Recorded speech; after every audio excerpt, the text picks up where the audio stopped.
नमस्कार मित्रांनो, 2025चा रब्बी पीक विमा भरण्यासाठी सुरुवात झालेली आहे.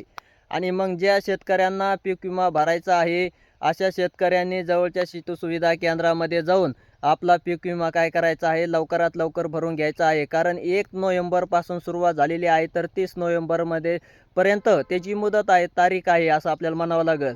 आणि त्या तारखेच्या आतमध्ये शेवटच्या तारखेची वाट न पाहता आपला पीक विमा काय करायचा आहे, कसा पूर्ण करता येईल ते पाहायचं आहे. आणि पूर्ण करून आपला पीक विमा आपल्या पिकाचं संरक्षण एक कवच म्हणून काय करायचं आहे, विमा उतरायचा आहे. कारण आपण जर नाही पीक विमा उतारला तर अवेळी पाऊस, गारपीट वगैरे हे सर्व काही आपत्ती काय केल्या ते शेतकऱ्यावर ओढवली जाते. आणि त्यामुळं मग आपलं जर पीक विमा उतरवला तर आपल्याला त्याच्यापासून थोडासा का होईना काही ना काही काय होतो, फायदा होतो शेतकऱ्यांना. त्यामुळं मग सर्व शेतकऱ्यांनी काय करायचं आहे, रब्बी 2025चा पीक विमा उतरून घ्यायचा आहे. धन्यवाद.